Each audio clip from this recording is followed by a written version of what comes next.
All right. Wow, it's weird not to see you all on a computer screen. Yeah, it's good. There we go.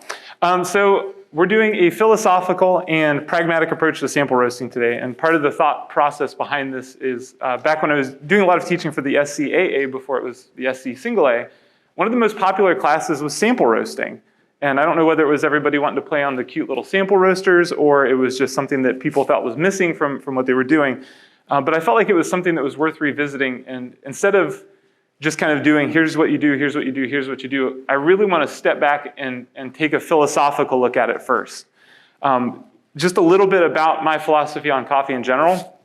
I'm probably more in the postmodern / truth is relative realm, just in a lot of areas, but in particular when it comes to roasting. I don't think that there's any one true thing for everybody or for every coffee company or for every coffee.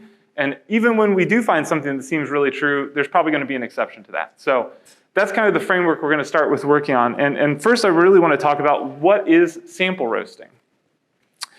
What is sample roasting? Well, sample roasting functions to do a few different things. Primarily, the idea behind sample roasting is we're going to take coffee, we're all going to roast it the same way, so that when we do cupping and CQI or SCAA evaluation, we'll be able to score it very similarly. Right? So this is kind of the basic framework. But that's not really what sample roasting is for most of us in the business sense, because most of us aren't as worried about communicating across the globe with multiple different actors. What we're really interested in doing is evaluating the coffee quality for ourselves. And so what sample roasting does for us is it allows us to roast in small batches. It allows us to determine the flavors and quality of coffee. We can examine it for defects. It helps us make the decisions to buy coffee. And it helps with price discovery, although that is a questionable and fiddly thing in itself. So this is generally the function of sample roasting. Now, just out of curiosity, how many people here sample roast? Right on. How many people sample roast their offer samples? How many people sample roast their arrival samples? How many people sample roast because they love it and it's just fun? Less hands, but we're still there, okay. It's also really difficult. Anybody who's done it for a long period of time knows. So this is what the function of it is. Now let's look really quickly at the SCA definition.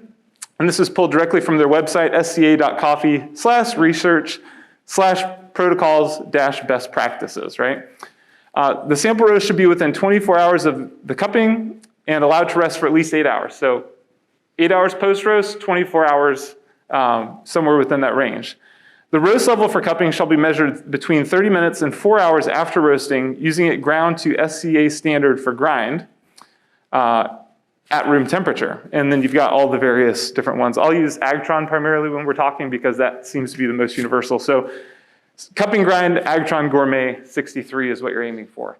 That can be difficult because you're looking at the whole bean color and you're aiming for a ground color. Right? So you've got to be able to kind of make that mental jump over. The roast should be completed in no less than 8 minutes and no more than 12 minutes. That's 4 minutes, right? 4 minutes of wiggle room. All right. The sample should be immediately air-cooled, no water quenching. So those of you with your squirt bottles sitting there at your BRZs, all done with that. And then when they reach room temperature, you should put the samples and store them in an airtight container. So that's the SCA definition and protocol that we should be following.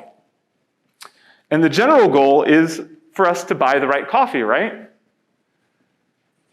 But that gets a little bit complicated because roasting coffee, as you know from profile development and from making coffees work for your business, really relies on a lot of different things. First of all, just looking at the green coffee, the cultivar or variety that you're working with could need a different roast profile to hit its maximum. The moisture content of the coffee is going to influence how you roast the coffee and some of the decisions you make about how you choose to profile it. The processing method, whether it's a natural, washed, honey, anaerobic, semi-washed, whatever else is out there, is going to change how you roast the coffee in order to hit its optimum flavor profile. The altitude at which it was grown, how it was dried, all these sorts of things. Then you look at your roasting.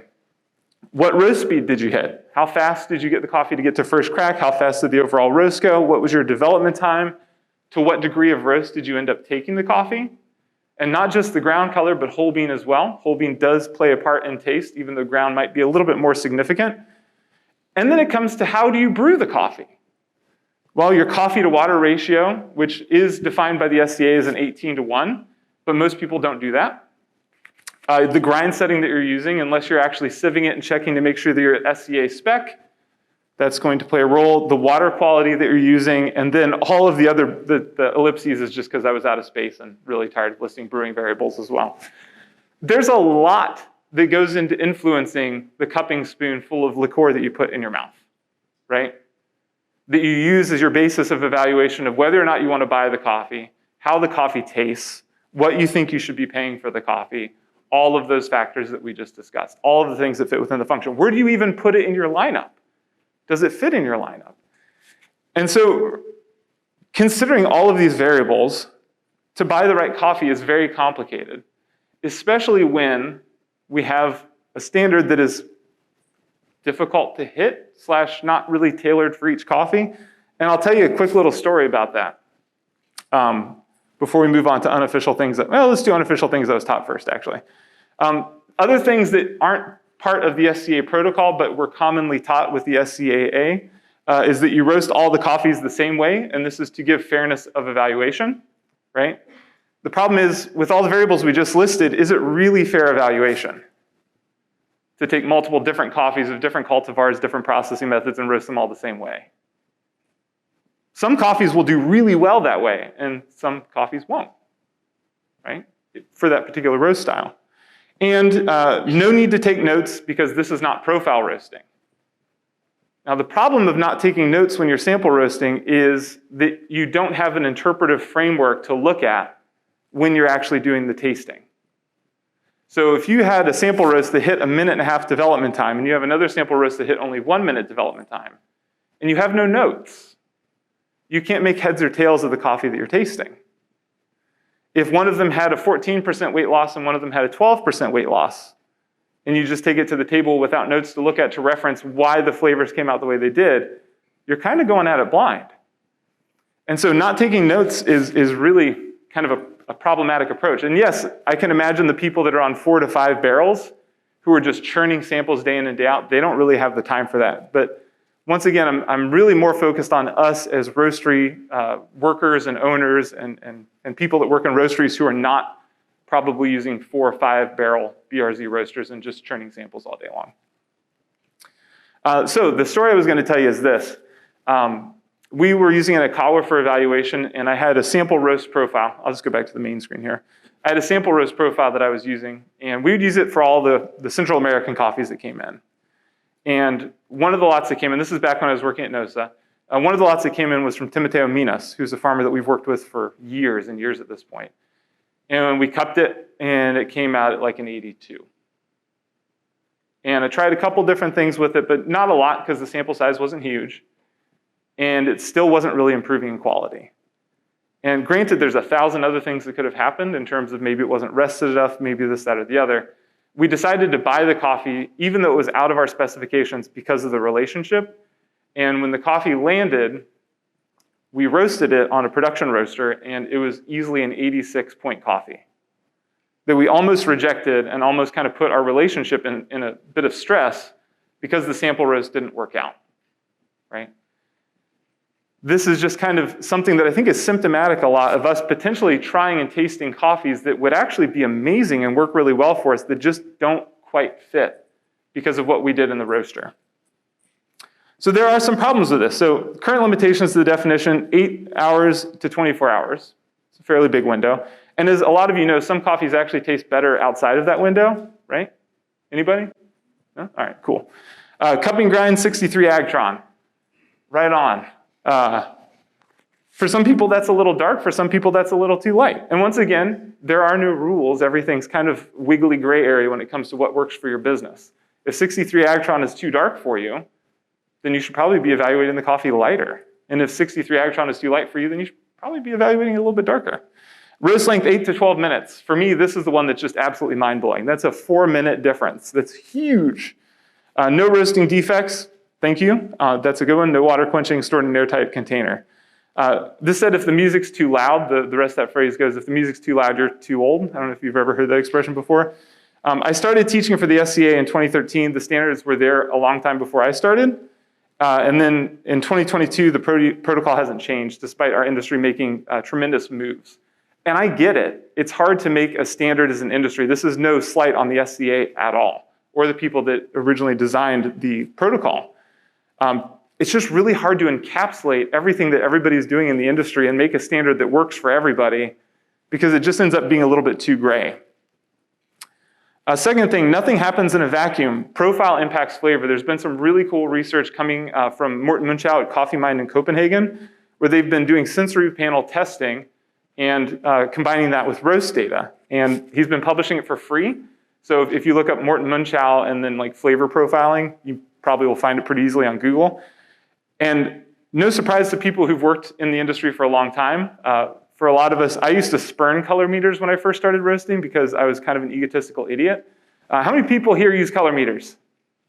How many people here know that that is some really important metrics to take? Yeah. Jim Brady used to say all the time, we live and die by our Agtron. And you know, I wouldn't go that far maybe, because I don't want to risk my life for a color meter. But I would suggest that color is really important, and a lot of Morten's research has proven this out, that probably 80 to 85% of what we're tasting in the final cup is actually color related. And so if you don't have color metrics, you're missing the potential to measure an objective quality standard that you can use. And if your color is off spec, so let's say you hit that 63 ground, but your whole bean is different than normal, you're actually going to end up with a different flavor. So your whole bean and your ground do come into play in terms of color measurement. Also, just kind of a fun little random side note, I really enjoy a super fine grind. The finer you grind the coffee, the more averaging you get. And what you'll find is you grind at a cupping grind, it's actually a lot closer to the whole bean color. The finer you grind, the further it moves away from that whole bean color because you get more averaging. Then you can see that there's actually a really disparate color difference in most coffees. And to answer the question that I know will come up later, there's no such thing as the right difference in color. The right difference is the right difference for you, right? Development time is huge. If you have a 1:30 development time and a 2-minute development time on the same coffee, it's going to affect the acidity of the coffee pretty tremendously, and you're going to end up with a different coffee. What time you get to first crack is also going to be important in terms of measuring, well, in my personal opinion, and this is where the science isn't quite there, for me, time to first crack really impacts body, which is one of the things you're scoring on the SCA score form. You and I might differ on that because a lot of Morten's research has also shown that though we all use the same nomenclature for body, you put 10 coffees on the table and put 10 of us in a room and we each pick a different coffee as having the same body, even though we're all using the same terminology. And then weight loss percentage, which is a really important and free metric. You have a scale, you got buckets, right? This is free. You don't have to pay a couple $1,000s like you do for a color meter. If you take your weight loss and your weight loss is different by more than half a percentage point, I would tell you that your coffee is different. Okay, how many people are weight loss taken? Right on. And then there's equipment difficulties, right? It's often left to rudimentary or poorly understood roasting devices for us to make these business decisions to buy hundreds of bags of coffee, 2 bags of coffee, 50 bags of coffee, whatever the size your roastery is, a container of coffee. We're using sometimes old school equipment that has low to no instrumentation, has imprecise controls, and really high variability. Drum to drum variability, day to day variability, week to week. Some, like mine that I'm retrofitting at home doesn't even have a dial on it for how much gas is coming through, right?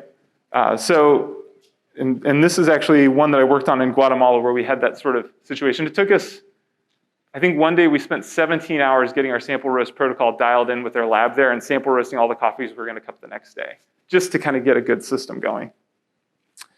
And then you have new school roasters, but newer tech is a little bit less understood and takes some time to fully wrap your head around. The Acabo we're gonna talk about specifically later, it's not as straightforward and easy as I think everybody hopes it is, and as much as I hope it is. So we'll talk on that when we get to the pragmatic and outside of the philosophical side. All right, so what I'm gonna do is something that I've not really done much of in the past. People get really a little bit upset at modulating because they're like, but how do you roast coffee? And it's like, I didn't put it on there on purpose. These firm guidelines are just so you know where I'm coming from. The thing that I think would be worse in our industry is if everybody started doing things the same way, because that would be ridiculously boring, okay? So take these with a grain of salt, right? These are just meant to be helpful, and once again, there's always going to be a coffee that violates these rules. So some direction, and then I got permission from Drew Billups to share some information that he presented in the in-person one in Portland that I thought was absolutely fantastic on sample roasting. So here are my goals. I want my whole bean color to be 60 to 70 agtron. Why the giant range, you say? Different coffees have different sugar contents, and since they have different sugar contents, they brown differently. I've had situations where I've done a dark roast on a Brazil and a light roast on a Kenya, and the Kenya was darker. So what I would suggest is if you're in that range, it's probably pretty close to what you want for a light sample roast level. Ground color, and I am grinding fine, so this is grounded in espresso setting. 100 to 110 agtron. You could go lighter than that. Generally, if I'm over 110 agtron with an espresso grind, I'm going to find myself in vegetable territory, personally. So I try to avoid that. Weight loss, somewhere between 11 and 13%. If my weight loss, and this is true for my production roasts as well, if my weight loss is below 11%, I'm a little worried. If my weight loss is above 13%, I'm moving more into medium roast territory and outside of light roast territory. Now, one of the exceptions that I do want to point out, especially with weight loss, is it also depends on your initial moisture content. And this is where Drew Billups' guidelines, which we'll get into, I think are brilliant because they take that into consideration. If you have a 9% moisture content coffee, an 11% weight loss is very different than if you have a 12% moisture content coffee with an 11% weight loss. Those are two dramatically different things, right? So let's say you have a coffee and you're roasting it and it starts at 10% moisture content and you're expecting 12% weight loss out during your production roasting cycle. If you lose a percentage point on your initial moisture content, you'll also lose a percentage point on your weight loss, generally speaking. So if that coffee ages and goes down to 9% in its green form, then your weight loss will come down from 12 to 11. Just heads up there. Development time, I usually aim for 1.5 minutes. My personal preference is to take natural processed coffees and honey processed coffees, usually a little bit under that, and to take wash processed coffees, usually to 1.5 minutes or a little bit beyond, just to make sure that there's no vegetable characteristics. But once again, you know, if I'm doing a light roast washed Ethiopian coffee, that's going to be a lot different than doing a Marigot Hipe from Papua New Guinea, which I just did the other day, and I can tell you it's very different. And then total roast time, somewhere between 6 to 9 minutes. I know that this is still a large window. I'm not saying that you have to just fall somewhere within this. You should be a little bit more precise, probably. Like if you're going to do 8 minutes, probably stick closer to 8 minutes. However, if you are traditionally doing more Nordic style, quote unquote, roasting, light roast, fast roasting, you're probably going to want to stick a little bit faster on your sample roast times. If you're typically doing more traditional longer roasting styles, you're probably going to want to stick a little bit longer on your sample roasting. Drew Billups, and once again shared with permission, he considers weight loss based on the initial moisture content. So for his QA/QC, the weight loss needs to be 2 to 3% in addition to the initial moisture content. So if you have an 11% moisture content coffee, your weight loss should be 13 to 14%. If you have a 10% moisture content coffee, then your weight loss should be 12 to 13%. And if it's outside of that window, it's a re-roast, in his opinion. So, and that's just a really cool picture, Drew. So, all right, so how do we get there? First, I want to start by talking a little bit about the Akala. Then we'll talk about traditional sample roasters like Probat BRZs and the like. And then we'll talk about what I like to call the air temp method. And then there's just a little bit of other stuff too. I'm trying to be considerate of time here. All right. So first things first, the Akawa does a good job as a sample roaster. And anything that I say is not to say you shouldn't get an Akawa, or if you have one, you made a bad choice, or that they don't work as sample roasting. But there are some things that I would love for you to know about sample roasting on an Akawa. One is this, low airspeed kills the, exhaust versus inlet, there you go. A lot of people use the exhaust profile. The exhaust profile is very difficult. It's going to be incredibly dependent on where you're roasting, what altitude you're roasting, Anybody ever taken a Kawa sample roast profile to a coffee producing country with them and roast it and then like, wow, this is really burnt? Just me. Wow, okay. I'll tell you that if you take a profile that works for you at sea level to altitude in Guatemala, you're gonna have a bad time. And it's not the coffee's fault. It's actually that your roaster is functioning differently. When you have higher altitude, the air is a little bit less dense. With that less dense air, it actually changes the temperature readings that you're getting on the Ikawa and causes it to overshoot when you're using an exhaust roast profile. So low airspeed kills exhaust profiles because of the delay on the exhaust probe. So when we're looking at the schematic of it, you've got your inlet temperature probe underneath the griddle on the bottom, right? Goes past that through the beans. After it goes through the beans, it goes through this void space, and then it hits the exhaust probe. Another weird thing to throw in there that I don't know if this is happening or not, but I've talked to some engineers at various roasting companies. Where you place it and the turbulence that exists around the thermocouple will also change readings. So you could move the thermocouple over just a couple inches and you'd get a totally different reading because of the turbulence. So if you hit it in eddy right there, it's gonna actually change your reading. So at different fan speeds, you might also be getting different aerodynamics inside the chamber. So if you roast with exhaust and you go up to altitude, you need to give it higher fan speeds to simulate being in denser air. So as you go up in altitude, you got to kick your fan up. If you're already really high on your fan, you just need to rethink your profile. Or if you have V3, you do inlet profiling. Inlet profiling takes out that delay and it just pushes a certain temperature heat in. So it's basically controlling the amount of heat application that you have to the coffee, regardless of the environment. And it's a lot more stable, which I think the next slide shows. Nope, it doesn't. But the bottom, oh, this is another fun thing, just for those of you at home. I jailbreaked my Ikawa and put a bean probe in it. It voids your warranty, don't recommend. However, this is actual bean temperature data. I stuck it right in the middle where the airflow is less affecting it. And what you can see here is the red line is paired with the blue. And so you can see what the exhaust profile curve does to your bean temperature here. It's not so great. It looks really good on the little iPhone screen because all the details are taken out, but when you blow it up big, it doesn't work out so well. The inlet probe, on the other hand, is with this green bean temperature line and the yellow. An inlet curve helps to, number one, take out that delay. And so when it does a heat change, it's a lot more smooth and gradual, and it's less affected by altitude. Airflow is crucial. So the speed of airflow can overwhelm the coffee's natural tendencies during roasting. That sounds really esoteric and weird. I'll try to explain it with another weird analogy. So let's pretend you're trying to cross a river, right? We're thinking like Oregon Trail, since we're out in that general area. And the river's flowing really fast. You, of course, just move straight across the river, right? No, you get carried downstream away. So even though you're applying a certain amount of force to try and go this direction, you get carried off of the stream and you might get carried 20, 30 meters downstream before you cross. If the river's flowing more slowly, then as you go to cross, you maybe end up only 3 or 4 meters down the stream. For frame of reference, the Ikawa compared to the Loring at maximum airflow, the Ikawa has 6 times more airflow per gram of coffee in the chamber than the Loring does maxed out.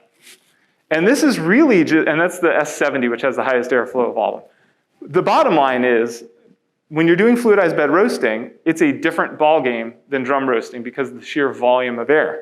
And so one of the things that I really dug in deep on because of the Can You Taste the Roasting system that Ann Cooper and I were doing, which was published in Roast Magazine, was how can I get a fluidized bed roaster to roast more like a drum roaster? Because one of the things that constantly happened to me on my Ikawa sample roast, and how many people have color tracked or color checked an Ikawa sample roast? Sweet, we got some folks back there, yes.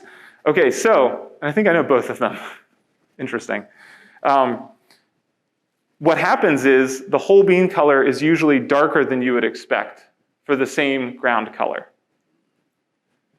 And that sometimes shows up. How many people have had a sample roast on it and been like, ooh, this is a little bit more chocolatey than I expect. And then when the coffee arrives, it's a little less chocolatey. Anybody? Just me. The reason for that is because as this tremendous amount of airflow is moving over the outside surface of the coffee, it is darkening the outside surface more even than it is the middle. And so in this quest to try and figure out how to bring those two closer together, I ended up turning my airflow down to the absolute minimum at first crack and was able to get a more similar to what I would expect on a drum roaster whole bean to ground color ratio. So that's kind of what's leading this idea. Now, high airflow is not bad. In fact, early in the roast, it's really good. Yep. Oh, watch out. This is the watch out part.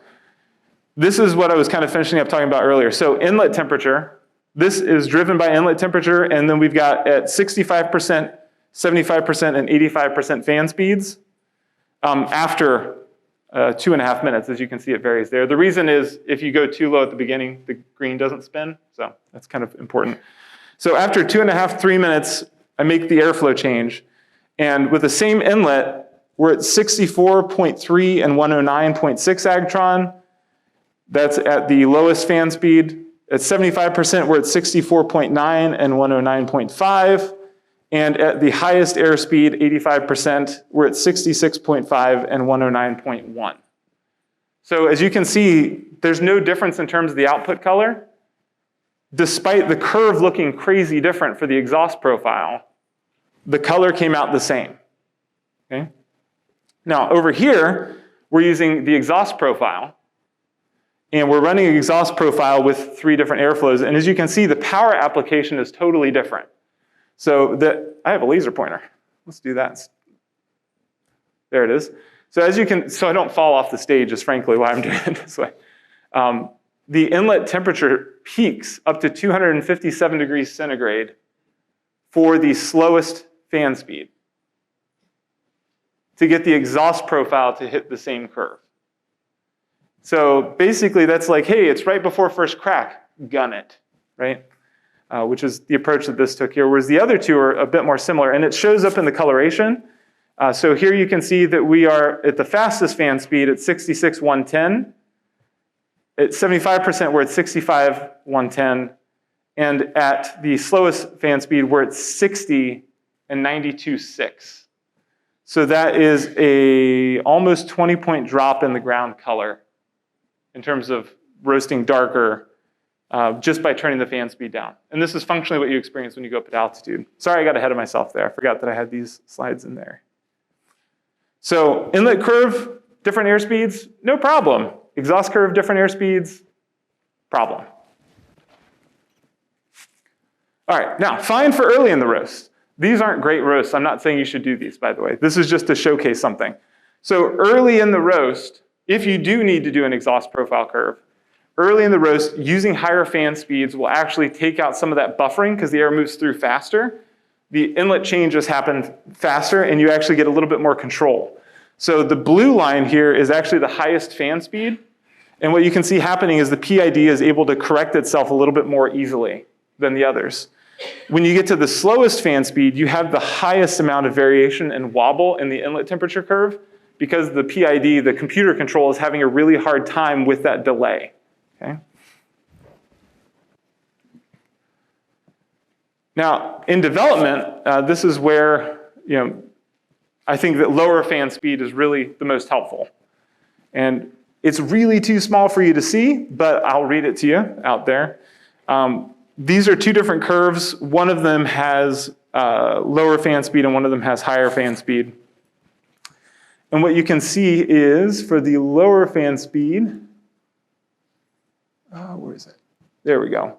We end up with a 61.5 to what is slightly above 110 agtron. So we're at 60 and 110. Oh, my apologies there. Okay. And then for the other, we're at 61.5, so the whole bean hasn't changed, but the ground is significantly lighter. So it's up at 27, which is going to be probably 115. This is when I didn't have a color meter that could read above 110, so I was using the Espresso Vision. So my bottom numeral is the Espresso Vision color meter, or roast vision from Espresso Vision. The top is light tells. The bottom line is, with the red curve and the higher fan speed at the end, the difference between the whole bean and ground color is remarkably larger than with the lower fan speed at the tail end, where the difference between the two comes together quite a bit, which is a little bit more representative of traditional drum roasting. All right. The last thing is one size does not fit all. When it comes to roasting on the Akala, remember that air temperature is similar to power or flame management on a larger roaster. And so, you wouldn't charge and roast a Kenyan and a Brazil with the same power and flame settings on a roaster, would you? Likely not, depending. It won't work here either. So having one profile that you use to evaluate all of your coffees doesn't really give you the insight that you need into that coffee to decide whether or not you should buy it or not. It can give you a start, it can give you an idea, but really you probably need 2 or 3 different roast profiles going in order to taste the potential that that coffee has to offer you, as opposed to hitting it with just one. And the reality is this is no different from any other sample roaster you're going to get on. If you roast it only one way and taste it only one way, you're tasting only one expression of the coffee. And you're not tasting the whole thing. And while some people maybe can taste through the roast, I've been doing this a long time and I can't. I don't know if you can. You might be able to. That's awesome. But for people like me, you got to just re-roast it and find the one that fits it. On traditional sample roasters, there's a lot less data because they're all so different, but I do want to give you some approaches here. Number one is limit your variables. One of my favorite ways to roast on the BRZ when we were putting a lot of time in on it at a farm in Guatemala was to leave my burner set the exact same all the time and only use my airflow. And then we were just telling by the notch how many centimeters we were pulling out the airflow notch in order to do the adjustments. If you're playing with airflow and burner, it's not gonna end well. You've got a lot of different things going on. Unless you're incredibly adept at running it, it's probably gonna be problematic. If you wanna leave your airflow set one way, that's awesome. Leave your airflow set one way and adjust your burner. If you don't have a gas gauge, you're probably going to be adjusting it by sight, which can get pretty tricky. Plan for a maximum air temperature. So most coffees need to be pushed to a certain degree of air temperature, which is often the only gauge that you do have on traditional sample roasters, in order to go into first crack. And that maximum air temperature is different for each coffee. And so if you push a coffee up to, let's say, 230 degrees centigrade on your air temp and it goes into crack, that doesn't mean that the next coffee will go into crack at the same. And anybody here who sample roasted Sumatras maybe can feel this? Sample roasted Sumatras, yeah? Anybody? You got to push those things kind of hot, don't you, to get them to go into crack, to get them to pop. So kind of have a general idea of where you need to push the coffee to get it to go into crack, and then you can have a loose profile idea or profile mapped out in your head at least for how to roast the coffee consistently. Listen for the rate of first crack. This is something that is really important, and I stress this even with production roasting.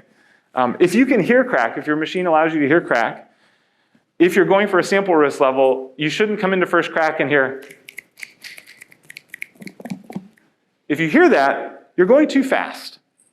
And you're going to end up with either a really short development time to the right color or an appropriate development time to too dark of a color.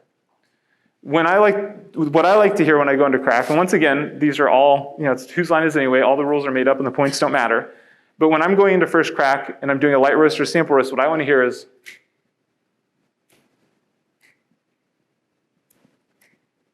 right? Nice and slow and gradual. And that's on my drum roasting, that's on my production roasting, that's on my Akala, that's on all the coffees I'm trying to take to a light roast level.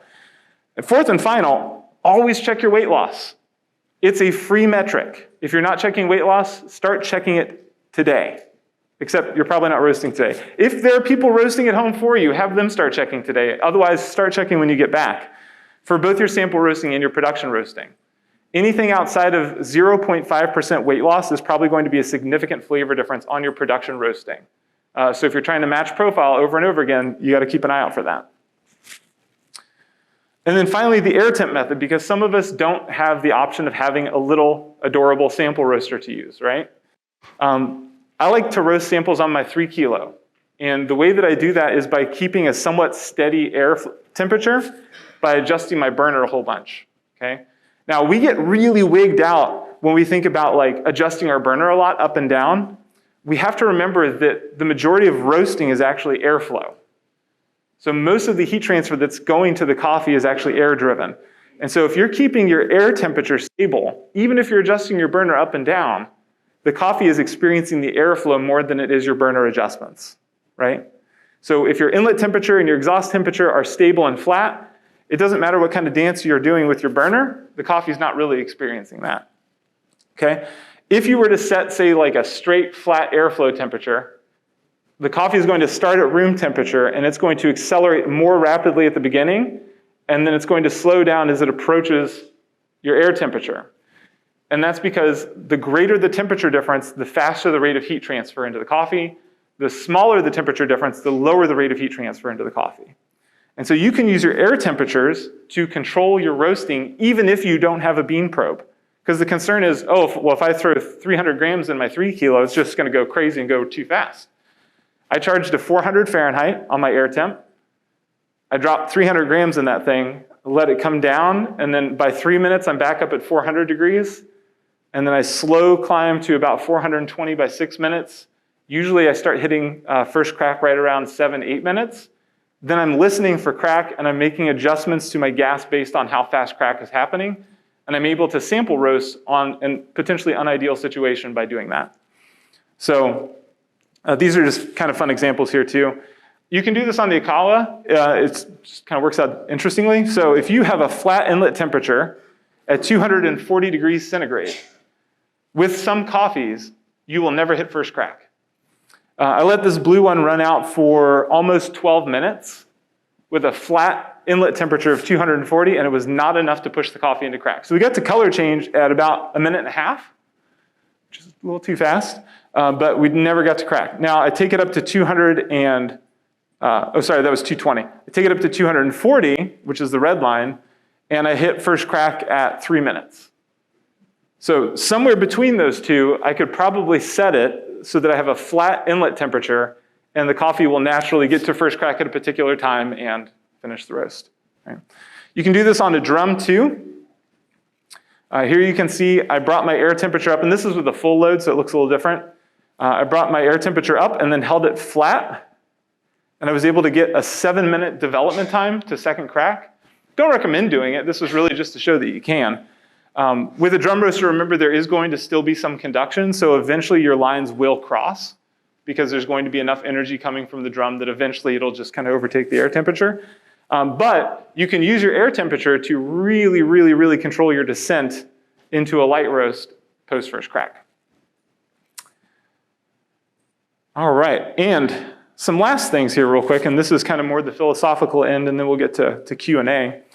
The most important thing to be sure is that your sample roasting program works for you, okay? It's connected and informed by the things that you find valuable to you and your company and the people that buy your coffee. So whether it's the countries where you're buying coffee, where those are produced, the cultivar variety, processing method, for most people it's flavor profile, right? Why'd you buy that coffee? Because it tasted good, right? Brewing style, customer preferences, intangibles, all of these things weigh into our purchasing decisions. They also all play into how we roast coffee. I would, love to pretend that coffee roasting is just this scientific thing, but it's Epicurean, right? What you like is different than what I like. Science can help us get there one way or another, but the coffees that I roast may be absolutely awful to you, and the coffees that you roast may be absolutely awful to me. What's important is that we find customers that we can connect with, and that we have our sample roasting set up, built so that we're buying the right coffees for us. So just kind of a few things to throw out there. Are you considering the country of origin? Does that influence your roasting when it comes to how you're sample roasting? Right? Because if you take a low-grown soft coffee and you roast it at the same speed that you would a high-grown washed Ethiopian, you're probably going to have tipping. And if you're not paying attention to tipping, it'll show up in the cup and you'll choose not to buy that coffee because it had a burnt undertone, when really you just messed up the roast. Cultivar variety, just kind of some fun food for thought. For me, Typicas and Geshas, I've never liked them with the same roasting style that I like my more traditional Bourbons. They usually come out really savory to me. And so for those coffees, I usually have to roast to first crack a little bit faster. So if you were looking at my roast logs and Cropster, what you'd see is, okay, well, I've got this nice Bourbon coffee. I'm roasting it to a 9-minute first crack. It's delicious, floral, amazing. I did that one time with a really amazing geisha, and it tasted kind of like vegetable soup mixed with jasmine, which isn't exactly the best go. It wasn't the roast color, so I took it and I pushed first crack up, and it was just a floral bomb. It was amazing. And so for those, I have to hit first crack before 8 minutes. That's just my own personal take on it and my own personal preferences. So are you tailoring your sample roast to the cultivars? Let me tell you, Marigold totally different ballpark. Same with Pacamara. They're incredibly large. So if you're sample roasting a Marigold like you are a Bourbon, you're probably not getting the best out of it. Same with processing method, which we've talked about a little bit. Roasting style, what's your roasting style? If you're a once again, so Nordic style, my friend Michael in Copenhagen would be remiss if I didn't mention this. There's a lot of people that live in the Nordic countries that have a lot of different roasting styles that aren't fast and light, right? So I don't know whether to call it trendy light roasting or what to call it, but the things that people have called Nordic style roasting, where it's a fast roast, then you probably should be sample roasting differently than someone who has a very long roasting style where you hit first crack at 11 minutes. What's your brewing style? What are your customer preferences? All these sorts of things. Thank you all.